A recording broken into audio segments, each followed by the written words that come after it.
On this last episode of Locked On Lightning, what better way to finish things off with the guys from Locked On Avalanche? We talk about some of the stories surrounding our team as well as looking back on some memories here on the show. All that coming up and more on Locked On Lightning.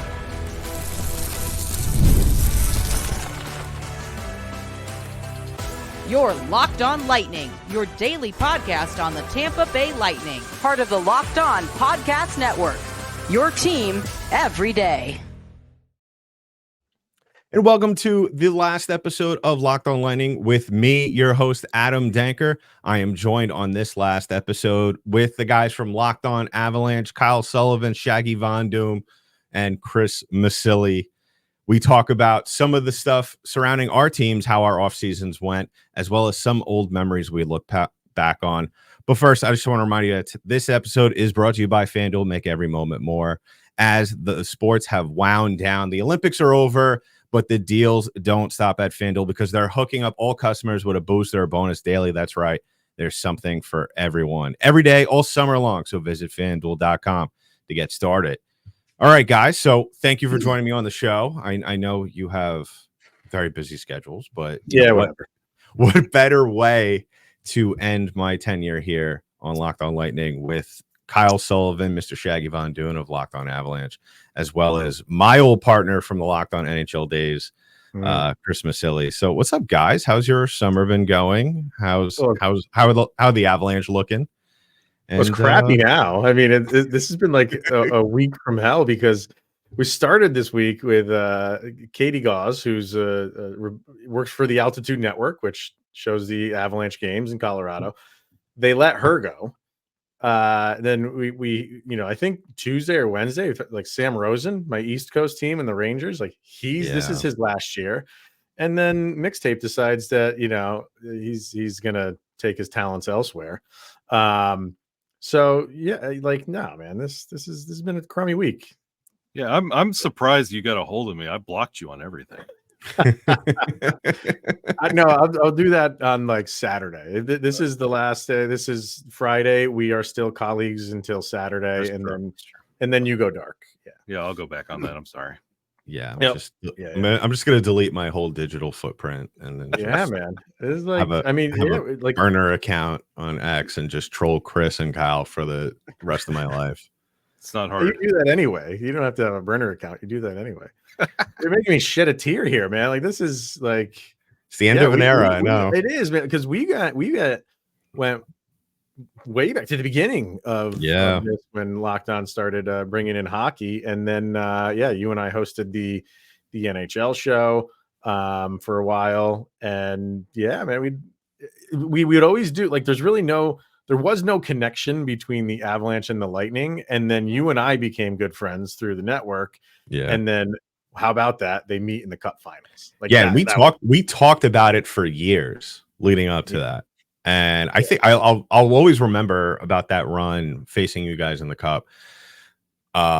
We did a show. It was either the week before or just before I think the Lightning clinched. And I think you said something to the effect of, you guys better effing win tomorrow night so we could finally get this. Oh yeah. What we've been talking about for years here. And turned out to be the worst week and a half of my life after that. But it does, this being the last episode and, looking back on that stuff. Chris, you and I really started in the trenches because it all started with us during the pandemic, just really trying to figure out what to talk about. I think we did one episode together where we just talked about our favorite comic books and all that. And then it evolved into going on Welcome from Puckburg with a certain host. And we went from there, and that's how this tribunal started. And I've always enjoyed like just the conversations we had, and like it started with like my solo work before I became on Locked On, and like when we were coming up to that finals, it was exciting to see the two teams hit the ice, but I was really looking forward to the episodes that came afterwards. Who was I can't remember this. Who did the Lightning beat in their conference final to get to for the Islanders? No, it wasn't the Islanders? Islanders. It was the Rangers. Yeah, it was the Islanders 2 Was it the years in a Rangers? row, 20 and 21. And then, yeah, the Rangers got off to a 2-0 start in the Eastern Conference Final. And everyone was saying, yeah, Igor, I think that was Igor's rookie year, or it was his second year in the league. And that's when the Igor's better chance started. And then Lightning came back, won 3 in a row. And you know what? Because now I'm remembering it was a win-win situation for me personally, because if the Rangers went in, that's fine, because that's who I root for on the East Coast. If the Lightning got in, I got to do shows with Denker for a full Stanley Cup final. So you're right. I think it was Rangers. Yeah, and we did our national show. So like literally, I think at the end of those finals, you and I didn't talk for a while because we were just sick of each other at that point. But I think I wanted to talk more than you did, because I was being a sore loser. You were a little bitter. I was so bitter after that, even though I'm coming off 2 straight wins. That's what I was just gonna say. For the first 2 years that Locked On hockey shows existed, you had bragging rights. I was insufferable. You were.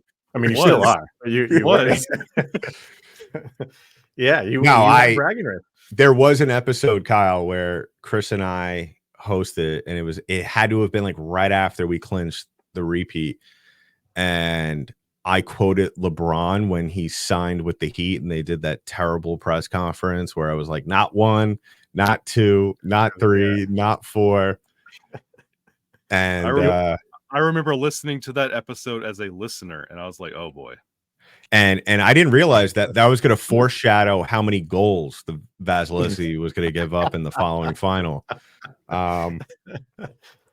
You want to anger Denker, just say the word asterisk, and there you go.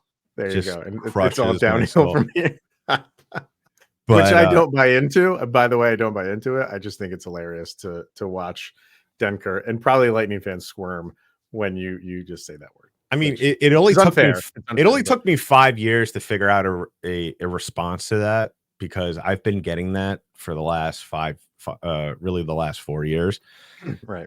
and I thought of it like literally a month ago when some random person on X tweeted to me about the repeat being an asterisk and all that. And I said, then why didn't you? I think it had to have been a Maple Leafs fan.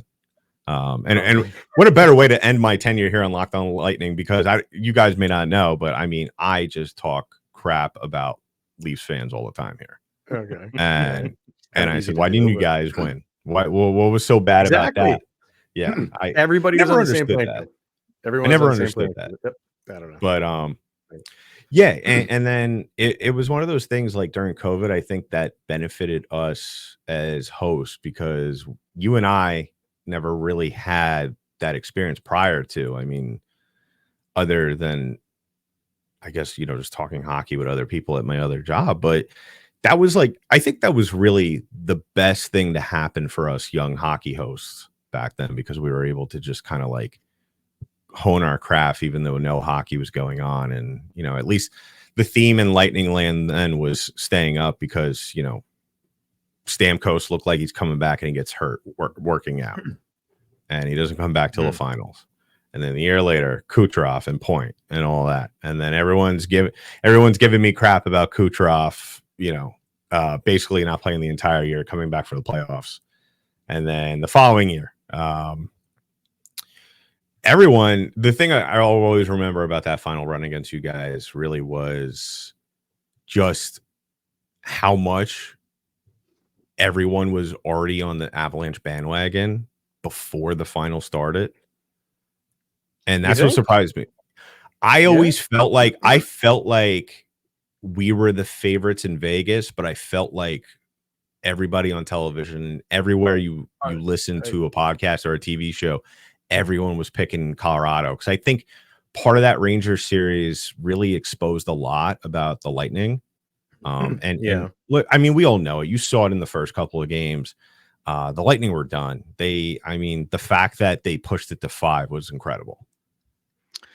I don't know. I think they as far as like the favorites and who had like the bandwagon, I think it was for, whoever was going against Tampa. Tampa had got to that point. You win 2 in a row, you immediately become the team that everybody hates.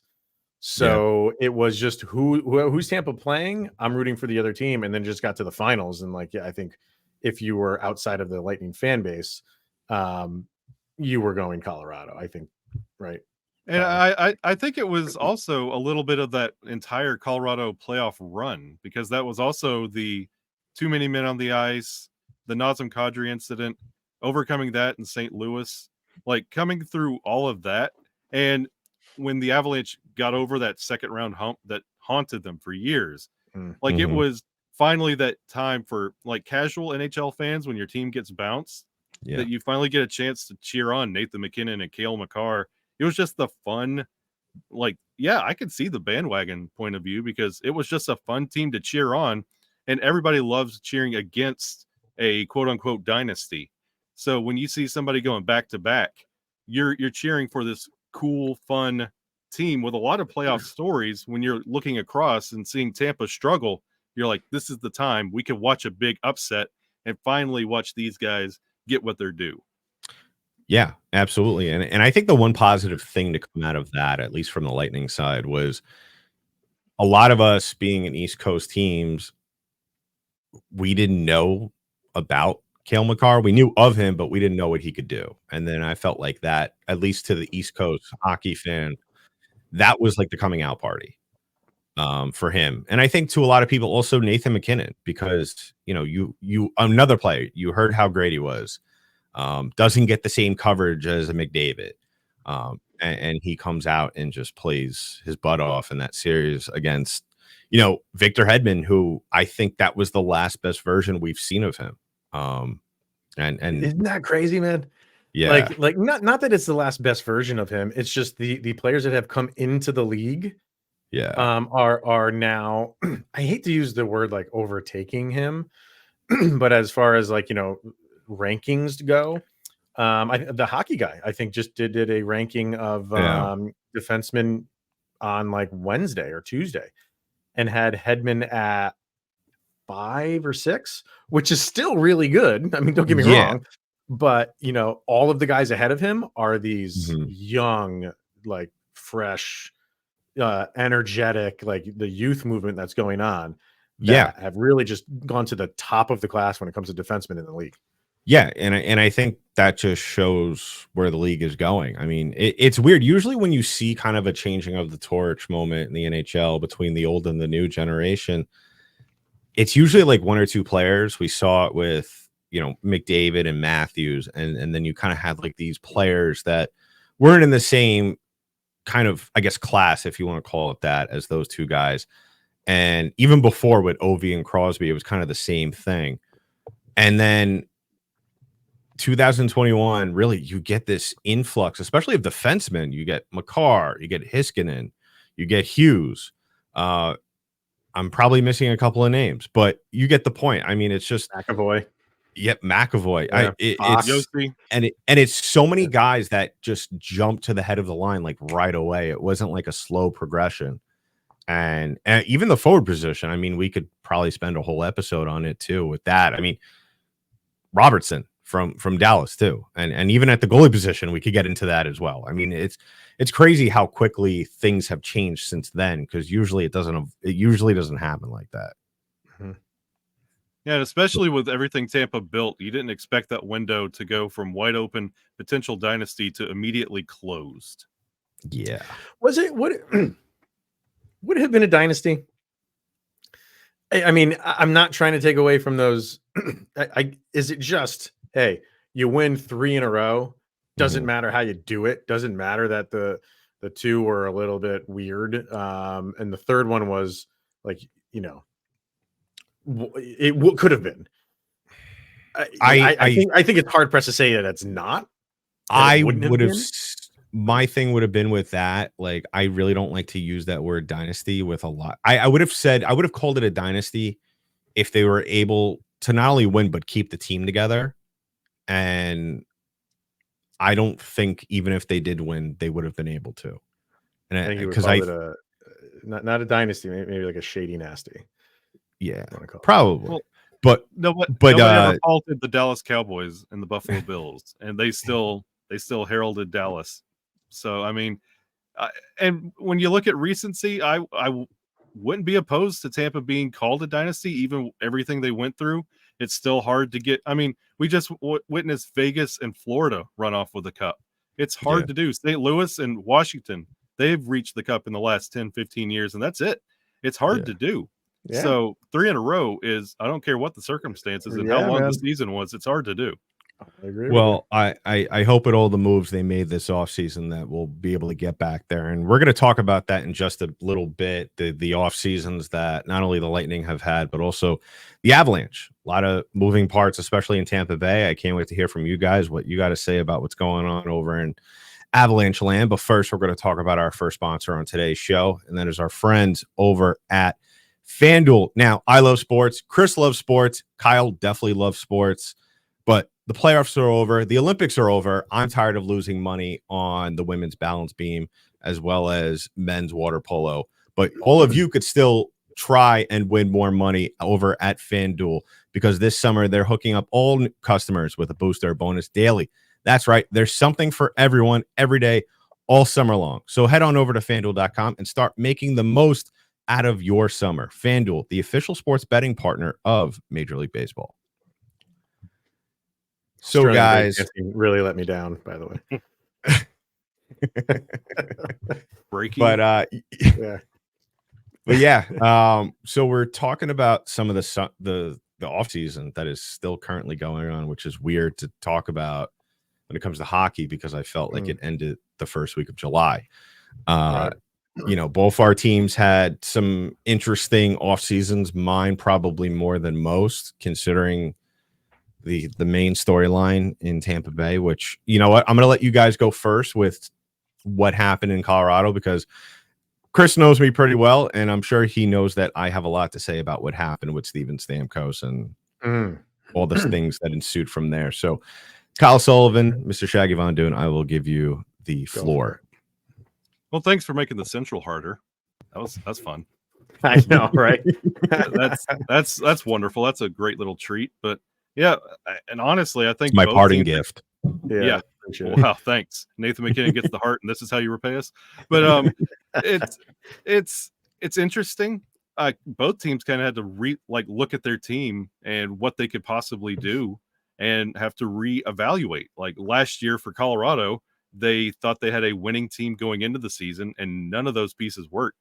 So, looking at you, Ryan Johansson, and they had to readdress and reassess and handle it at the trade deadline. And then with Val Nichushkin going out and still carrying Gabe Landeskog's contract, they're playing with the cap. And by the way, you talked about the offseason still going on.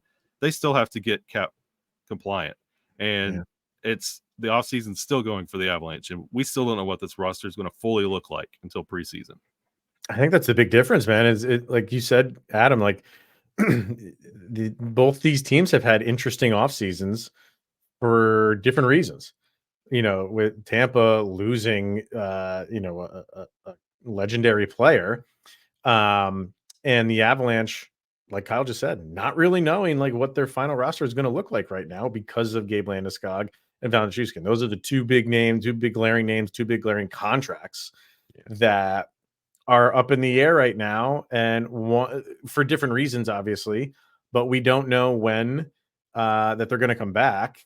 We have an idea, but we still don't know. Like nothing is set in stone. So it's been an interesting offseason. Even if they didn't have, if they didn't have the problem with Val Nichushkin, and they knew for a fact Gabe Landeskog was coming back on day one, like he was healthy enough to come back on day one, which could still happen. The offseason for the Avalanche would have been really light, you know, and you saw it in the signings that they made. Chris McFarland said that at the draft. He said our offseason is going to be looking at those minimum dollar amount contracts. That's exactly what they did. So in that aspect, it's really no surprise what they went out and did. But the two big names, and they're big names, don't get it mistaken. And as far as the Nichushkin thing goes, that's the big one because there's a big portion of the fan base that has just given up on him.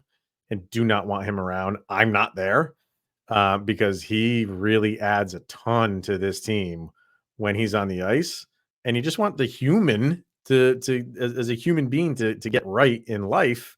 But he's gonna got a lot of course correcting to do within himself and the fan base and the franchise.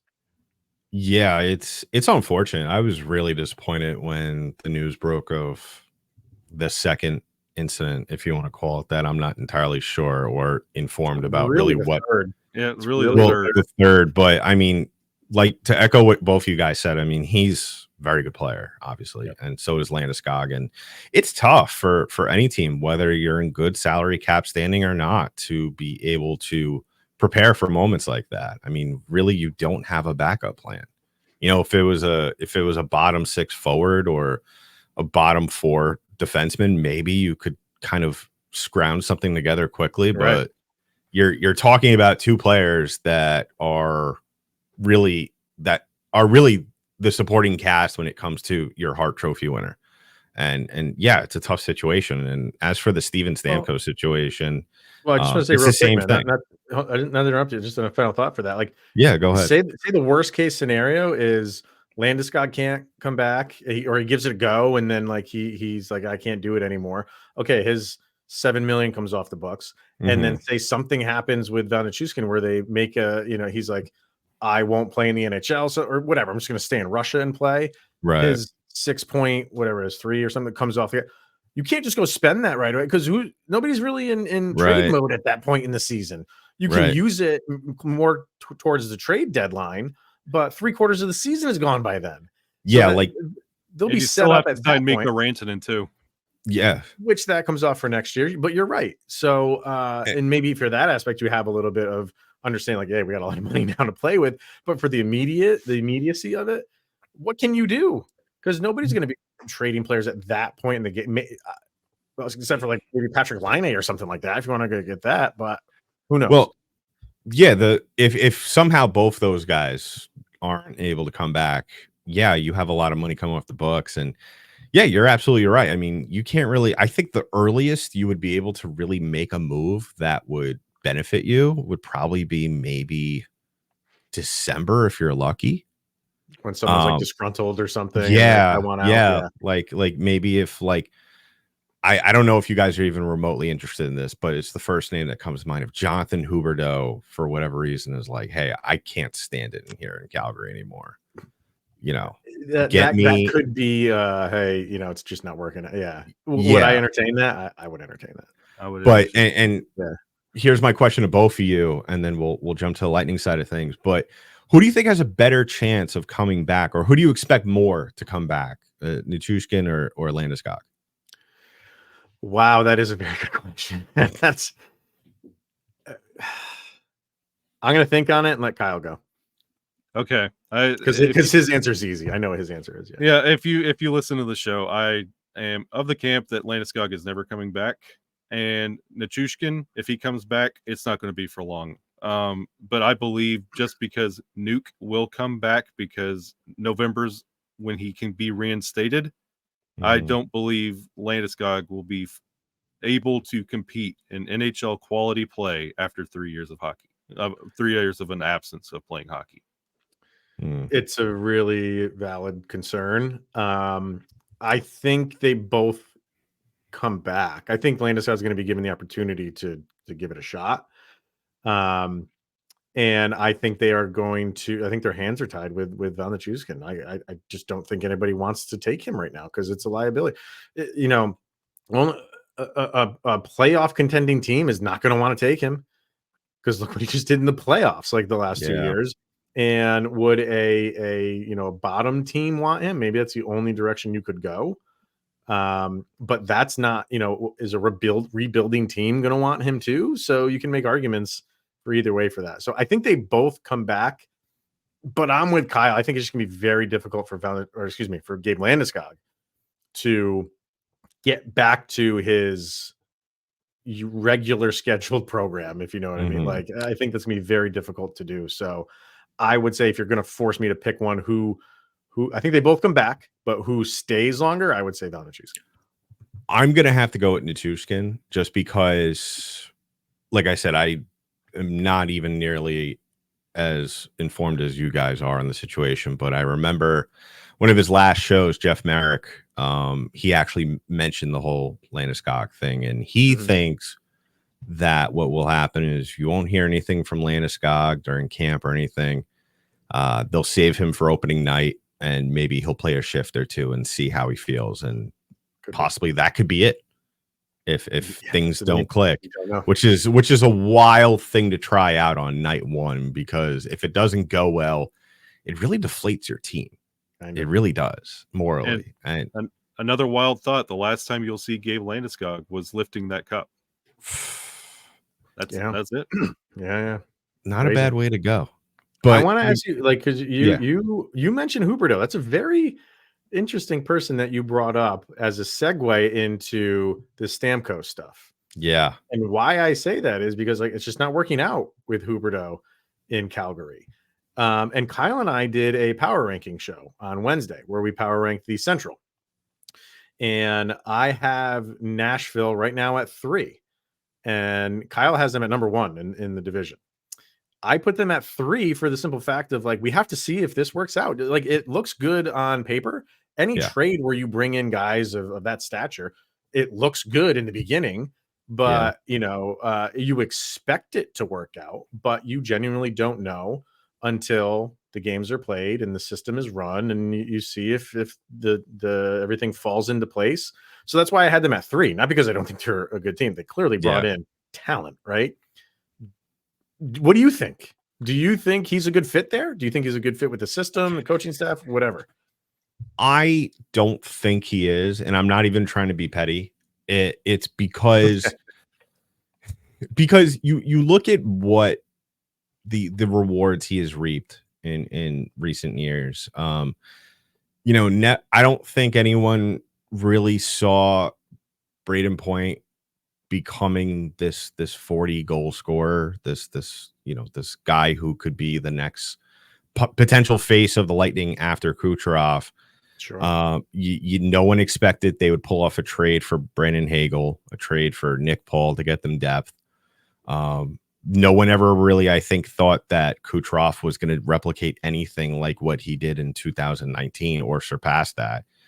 And I think that Stamkos has been really a main beneficiary of that. I mean, if you watch this team on a nightly basis, Stamkos, his biggest flaw that he has had over the last couple of years, and I think that was kind of played a hand into this whole negotiating process that went down with Tampa, is he hasn't evolved his game. We've seen spurts of it here and there, but really, and I've said it almost to exhaustion all the time here on the podcast, is that really what it comes down to is that not only are the needs and the way this team should play changing or need to change, but you see around the league, the days of really standing there in the circle and taking 3 to 5 one-timers a game, that's just not how the game is played anymore. And on top of that, the goaltenders are way better. Maybe once in a while, Stamkos will be able to catch a goalie off guard, especially if it's on a sequence where the goalie's already had to make a couple of very fantastic saves or just saves to just keep his team in it. And then, yes, Stamkos will shoot one right by him. But most of the time, they're expecting it. They know he's there. And it's, I would say 9 times out of 10, an easy save. The lateral movement nowadays, I mean, among goaltenders, really, it's great across the board, unless you're Jordan Binnington. But I think that our really, fans are clapping right now. I mean, if anyone remembers me from my extensive appearances on Locked On Avalanche, I am the only thing I dislike more than the Leafs is Jordan Binnington. So, but I think that those numbers, yes, he still has the talent to be a very good player, a good player that could be kind of a number 3 or a number 4 scorer. But I think, and some Lightning fans that are listening to this, I'm sorry, but it's true. Those numbers are inflated to a certain extent. And I think that when you see how they play in Nashville, because listen, Nashville is now in it to win it. They're not going to sit there and play the Steven Stamkos show where they're going to let him sit there in the circle and take, one-timers all day. You have Philip Forsberg. You have some very good players on this team that could score, and it's not all about him anymore. And I think that's going to be kind of not also a blow to his game, but it's going to be a blow to his ego. Wow. I mean, so I'm just worried about how that contract ages.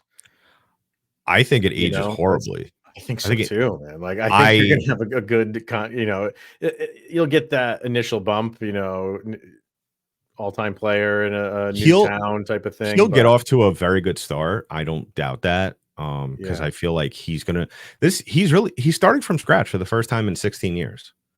And some guys don't taste it before. Yeah. And all these guys know his tendencies. And I know it's a little ways down the road from here, but I wouldn't be surprised if Vasilevsky pitches a shutout that night, the first time these two teams face each other. Because I don't know if you guys caught it, but right after he signed, he made an appearance on Sportsnet to Elliot Friedman playing the victim and trying to say, oh, this was, all unexpected. It was like, well, clearly it wasn't if you already had an appearance on Sportsnet lined up for you. And I get it. Julian Brisebois kind of screwed the pooch with that initial offer of $3 million. I get it. And I completely, but I also maybe ask you guys on the outside looking in, what were the realistic expectations here? He was not going to get that deal in Tampa. He was definitely, and the only reason Hedman got that deal is because their defense was terrible last year, and they need a guy like that to stick around until they fix things. And they kind of did with Ryan McDonough, which I don't know if that's going to be a long-term solution, but really, when you're looking at what you need as opposed to what you have in excess of, it really, he wasn't, I don't think he was thinking logical. I think he was still thinking, I'm Steven Stamkos. Yeah. I do what I want. Okay. Yeah. I get that. But if I'm putting myself in the position of Steven Stamkos, I'm looking around in the locker room of all of these other guys who are getting 8-year contract extensions, and you're not one of them, like year after year after year. Like, and so and then to go on to, if you went on Sportsnet and said like it was a shock, by that time it shouldn't have been.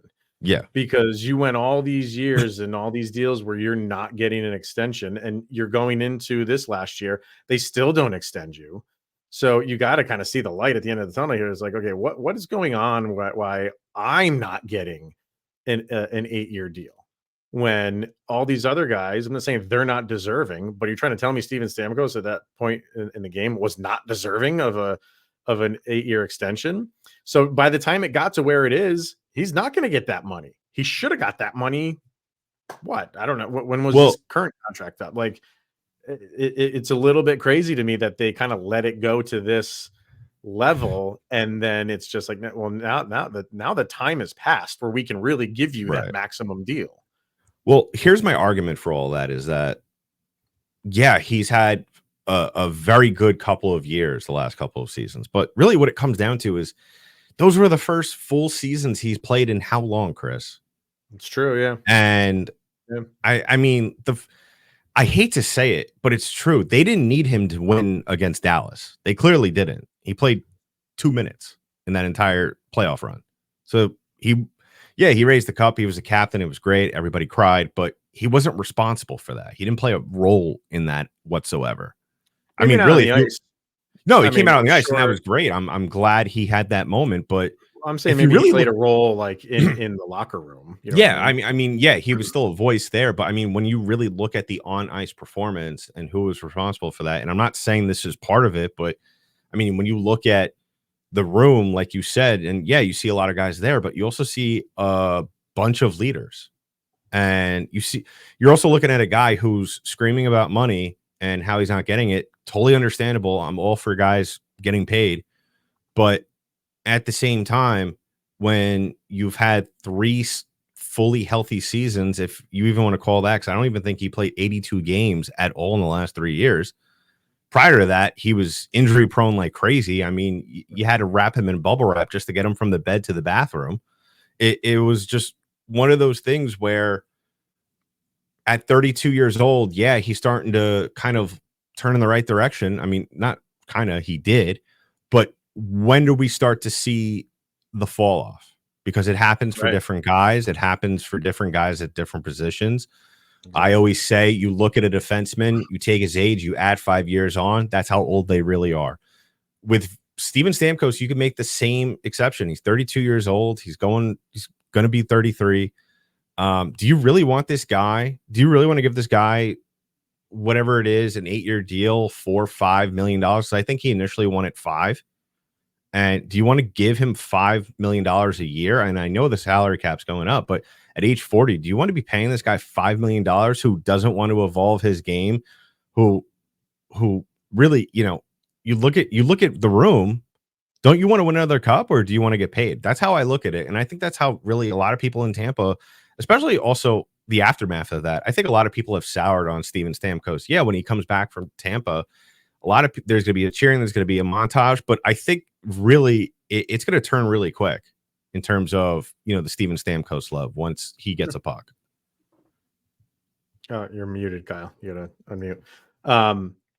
Do you think, because just from the outside looking in, it seems like, there's a lot of people that are not happy about this, but go ahead. I think I'm not trying to solely, I'm sorry, Kyle, real quick. I just don't want to blame solely the Lightning. I mean, both sides are to blame for this. I mean, that's why they called meeting in the middle for a reason.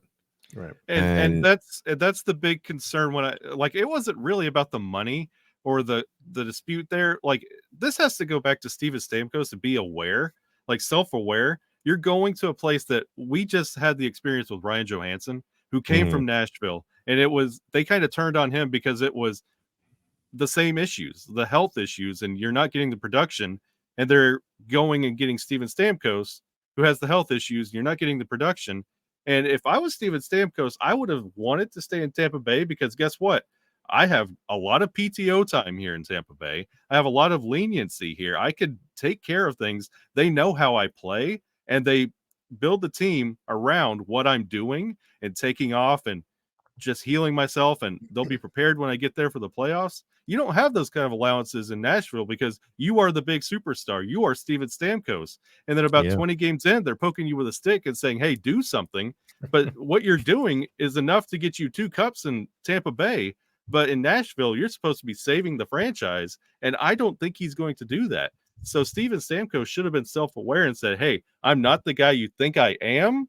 I know I have this resume, but I'm not that guy anymore. And I would have stayed in Tampa Bay for a team-friendly deal. Like you're seeing Jonathan Drouin. He's having a resurgence in Colorado, and he's playing like he could be getting paid more anywhere else. He's staying with Colorado to really double down on his effort and show that, hey, I can do this. Like Steven Stamkos knows what he can do and get away with in Tampa Bay. I would have taken less to stay there in the comfort at his age instead of trying to be the poster guy in Nashville. When it doesn't work out, it's going to be banner headline news where Nashville went wrong. Why did we spend all this money? What did we buy here? And this is what you get. Yeah, Kyle, use the great word there. Sorry. Leniency. If he would have started out slow in Tampa Bay, a lot of people have been like, well, you know what? It happens. In an environment now in Nashville where you're in it to win it, you're not going to get that same, you're not going to be afforded that same leniency. I think a lot of people are, if he doesn't come out looking like Steven Stamkos in the first 20, like you said, you're going to get some boos. And I don't think he's used to that from his home crowd. By the way, he's not 32, he's 34. There you go. Even worse. I was giving him a little bit of leniency. Yeah. So, I feel like I'm defending him more than you guys are, because I'm just looking at his stats over the last, 3 years. So 81 points last year, 84 the year before that, 106 in 21-22. Yeah, you said he hasn't played 82 games, and like he has in 18-19, but in 21-22 and 22-23 he played 81, so he missed one game. He played 79 last year, so he's not missing a ton of games. Still incredibly productive. I get, and he's at the age of 34, so you do have that concern, like when does the tail off start coming? But it's not, I can't imagine it's going to be like this year. No, I don't think he's. So let me ask you this. I mean, like, are they a better team without him? Without all that production, are they a better team? I'm hard, and you're more in the know than the Lightning than I am. I'm hard pressed to figure out how they're a better team without getting those numbers. We've struggled a lot. We've struggled a lot with that question over the last couple of months. I don't think necessarily right off the bat we aren't. Yeah, the cap situation is still a little tricky too. Only 700K and change to spend. I think though what you can say confidently with some of the moves they've made since then, and this is where I think we could end at least the season expectations and then wrap things up. But I think this team is in good shape for the next 5, where a Stamkos contract could have really could have put you in tougher straits then. I mean, you made a trade, you traded away Mikhail Sergachev, who hasn't really lived up to the potential of that deal. He had a massive injury this year. That's understandable. Can't really help that. But you picked up JJ Moser, who I absolutely love. I'm sure you guys know a lot more about him than I do. But I just love his physicality. Everyone I've spoken to says you're going to love this guy. And then on the other side of that, you got the 11th overall pick in the draft in Connor Geekie, who's going to possibly be starting this year for you at 20 years old down the center position. And that's something that Lightning fans are jacked up about because, and I kind of posed this question on my show a couple of weeks ago. I mean, would you rather have Steven Stamkos' contract or Connor Geekie, who could be your captain in 5 years and be your franchise player after Kucherov starts the tailback? Come on here. We want Connor Geekie, and we're going to be okay getting rid of Steven Stamkos. I think though. I mean, obviously, last episode of Locked On Lightning. No. What I will say, let me clarify that, Chris. Come on, don't do this to me. Don't do this to me. So what I'm trying to say is that if you would have asked me, obviously, that question before everything came out, of course not. I want Stamkos, but do I want a guy making 30 who's 34 years old, as you've corrected me, making $4 or $5 million a year for the next 8 years till he's 42? Do I want that, or do I want, because if you look at the Lightning's system, they have players that could be pieces here and there in the depth, but you don't have a guy who could lead the next charge of Lightning youth. I mean, you have Isaac Howard, but there's still a lot to be proven with his game there. And then really that's it. I mean, you don't have a top guy that's coming out anytime soon. And Connor Geekie's that guy. And the fact that he is ready or potentially ready to come out this year, be it so on the fourth line, I think that in the end, yeah, you're going to miss the numbers 100%. I mean, you can't really replace 40 goals. No. But the fact that you have youth coming in and potential for possibly another dynasty, or at least the start of building another one, I think that's something that has a lot of people jacked up. And I think this team is excited about that. And the fact that you have Ryan McDonagh back, I mean, that really, I think a lot of these guys are relieved that he's back, regardless of how much money he makes. Let's just be real here. You guys made this move just so you can allow the playing time for my favorite name in hockey, and that's Zemgus Girgensons. You wanted to give him his shine, and I applaud Tampa Bay for what they're doing. Well, I don't know a Lightning fan that has not bought his jersey since they acquired him. So, but we could talk more about him in just a little bit. But first, we're going to wrap up with our last sponsor on today's show, and that is our friends over at eBay Motors. Now, Chris, Kyle, don't you hate when your car breaks down and you go buy these parts and they don't fit, and then you find out when you needed a muffler, they gave you a tire because you went to some crappy auto body shop that doesn't know anything about car parts? Well, you know who knows something about car parts, guys? eBay Motors. Okay, because with passion, drive, and patience, the formula for winning championships like the Lightning and the Avalanche know is also what keeps your ride or die alive. Because with eBay Motors, they have everything you need to maintain your vehicle and level it up to peak performance: superchargers, roof racks, exhaust kits, LED headlights, and more. whether you're into speed, power, or style, like what Nikita Kucherov brings to his game in Tampa Bay, as well as Nathan McKinnon brings to his game in Colorado.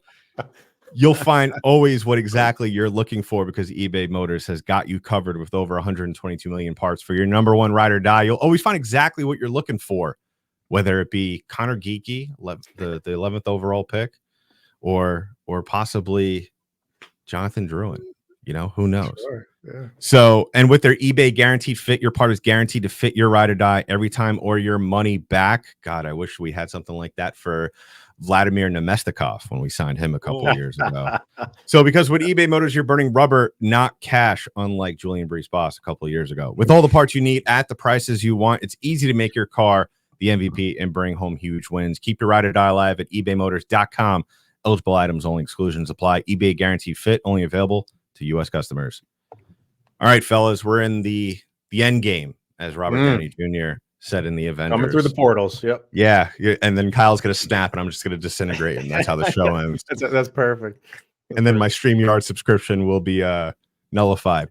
But yeah, guys, I mean, it's been a hell of a ride here on Locked On Lightning, and there's been some phenomenal people that I've worked with at this network, and two of you have been really at that part of that list. And I want to thank you. Obviously, this isn't, goodbye. Obviously, we're still going to. Oh, it is for me. It is for me. You're done. Yeah, I know. Kyle's completely. I'm dead to Kyle now. Yep. But we'll meet up at a Mets game and yeah, man, and hopefully, because it's not fun to watch a Mets game. So hopefully we won't get sun poisoning this time. But oh God, remember that? Oh my God. Yeah, century. But no, I'm excited to. Yeah, I mean, I always say it every year, but now I mean it. We're gonna get together, whether it be at a Avalanche game when they come to the tri-state area, or just go out somewhere. And I'll go down to Florida, kidnap Armando from Locked On Panthers, and bring him up. But yeah, I mean, what are your, we just got done talking about how our teams are going to, or at least what they did this offseason. Real quick before I wrap things up, and I'm sure some of you have very opinionated things in the comments below about where this conversation is going to go. But what are your expectations about for at least the Avalanche, as well as my Lightning? And I'll do mine for yours after you guys have said your piece. So what are your expectations for the Colorado Avalanche as well as the Tampa Bay Lightning this season? You want to go, Kyle? I'll say it here because it's your last show and I haven't said it anywhere else. Looking at this team on paper, it's interesting, confusing, and you still don't know what the final picture is. I could say the second round, but there is a magic around this team and the fan base and the vibes that you're getting from what the players are saying, that there might be something here, and this team might band around each other and look in that locker room and say, hey, this is it. We got to do this for us, no matter if Nuke comes back or if Landy comes back. And I feel like there's some magic around this team. So they might surprise not just the NHL, but some Avalanche fans. But second round wouldn't be outside of the realm of normalcy. But I feel something special with this Avalanche team. Yeah, and I'm going to say this about the Avalanche, and maybe it's true for the Lightning as well. I think the Avalanche are one of those, like, they're a good team. Like, you have Cale Makar, you have Nathan McKinnon, and Mikko Rantanen. You have those three guys in your team, you're going to be competitive, right? So I think, the Avs have been a really good regular season team for over the last handful of seasons. I think they're going to be another good regular season team. They should easily make a playoff spot for themselves. And then I'm always that guy that's like, you punch a ticket in the NHL playoffs and then anything is possible. So yeah, you want to be playing good hockey going into the playoffs. And if the Avalanche are doing that, doesn't matter where their standing is. Doesn't matter if they I don't think they're not going to set the league on fire this year, right? They're going to be up there and be very competitive. I do think they can win the division. That's not out of the realm of possibility. But I don't think they're going to be competing for a President's Trophy or anything like that. But that doesn't mean if once they get into the playoffs, this team knows how to win. And I think having that championship in their pocket proves that they can go do it. Sure, they had a dominant team there that they did it, but you don't have to be. I mean, how many times do President's Trophy winner win the cup? So that really means nothing.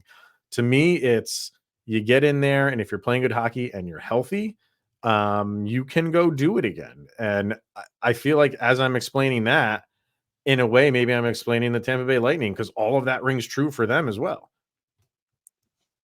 Yeah, absolutely. I think that even though our teams kind of look very different and are kind of in different places in terms of evolution, I very much still think that the Avalanche are a threat coming out of the West.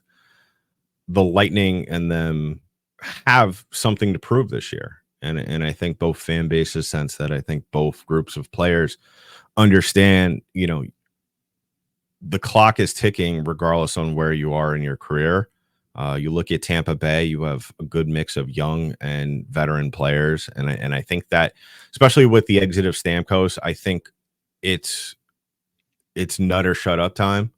You got to come out and play to the best of your ability. The big focus this year for this team at least will be enough with the slow starts. It's been an epidemic of slow starts for the last 3 seasons, and the Lightning of 3-4 years ago got away with that because they were a better team.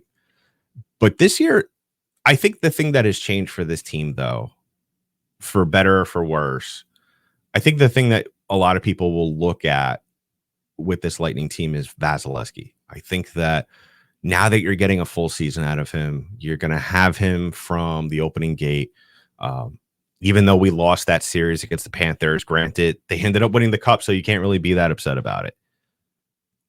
What you saw from the Big Cat in that series was something that we haven't seen from him really up until we played the Avalanche in the cup. We haven't seen that version of Andrei Vasilevsky in quite some time. I think we had him in the Rangers series, and then you guys broke him in the Stanley Cup final.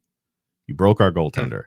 And I think that was something that scared a lot of people. A lot of people thought maybe he's worn down, maybe he's lost his mojo. And you kind of saw flashes of it towards the end of the season.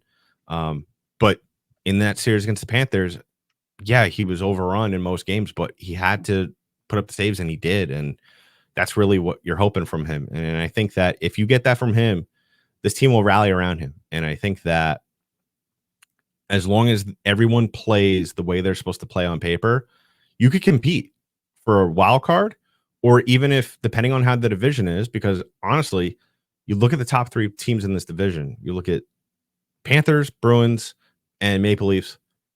Bias aside, I'm not scared of the Leafs, even with their captain change, which I think will make a big world of difference for them. At the same time, Boston's kind of taken a step back with their roster. I don't understand the whole trade scenario with Ottawa when trading away your number 1 goalie. I don't get that move there unless you really think that you got something better waiting for you behind him. I look at Florida. They've kind of taken a step back. Obviously, that's the difficult thing. You guys know, after winning a cup, everybody wants to make money. That's just the nature of the business. And I think that if the Lightning could come out and play the way they're supposed to be playing, I think you could even grab, if you're lucky enough and get off to a good start, you could grab a top 3 spot in this division, and we won't have to sweat it out going into April. Now, as for how I view the Avalanche, I think that you're going to take a look at what Edmonton did and say, yeah, we may not have the flash we once had, but if Edmonton could be a scrappy team with the best player in the world, why can't we do that with Nathan MacKinnon? Sure. And I look at your team and I look at Edmonton. I don't see much difference in terms of what you have position by position. Your goaltender situation would keep me up at night, given I'm spoiled here in Tampa Bay. Mm-hmm. But I think that Edmonton, all they did this year, other than proving that they could make the next step, I think they awakened a beast in Colorado. And I think that is really, eventually a lot of people will start talking about when you get into February, March, you're going to say, holy cow, look what this team is doing. It's almost reminiscent of what we saw from Edmonton last year. Still can't sell you on the tandem goalie. You know what? I enjoyed it with JoJo last year. I will say, I was a big JoJo fan last year. Words never spoken before on any podcast. And I'm sure we're going to enjoy Calvin DeHaan this year too. Yeah, ain't good. I didn't, so I hope you guys do. Great, man. But yeah, guys, I just want to thank you for doing this, and I'm sure we'll do more work together. And I wish you guys the best of luck, not only on your season but on your show. And be nice to the new guy, whoever it may be. Yeah, I in all seriousness, I do appreciate that. We are the final show for you because it seems fitting with the history we have here at Locked On and what we were talking about in the opening segment. But yeah, I mean, it's like, yeah, it's a sad day because you're not going to be with the network, but we still, I mean, you and I text all the time, so it's not like I'm never going to see you again or anything like that. But I don't know. I feel like the way that I was defending Steven Stamkos, like maybe I'm going to take over Locked On Lightning. Maybe I have to do 2 roles here, Kyle. Oh, that'd be interesting. If you do that, you have to dye your beard blue, though. That's all. My only request for that. But I mean, it would work for both teams. It's different shades of blue, but that is true. Okay, that is true. Put a filter on the screen. Yeah. But yeah, how does the taxes work though? Because I can't. I'm working in 2 different states. Yeah, I don't know how that works. No, it was a lot of good. My math can't math that much, so I'm not going to be. Sports aren't sportsing, and the math ain't mathing. No, but I just want to take a quick second to thank the listeners from both shows, especially Locked On Lightning. You all have been incredible, phenomenal, enthusiastic, at times mean, but I love you all for it, and I hope you follow me over onto my new show, Believe in Lightning, over at the Believe Podcast Network with Adam Denker. And I want to thank you for the last 5 seasons, 3 Stanley Cups, 3 straight finals. Well, 2 Stanley Cups, 3 straight finals, and tons of memories. So for the last time on Locked On Lightning, I'm Adam Denker. That's Kyle Sullivan, Chris Masilli. Thank you.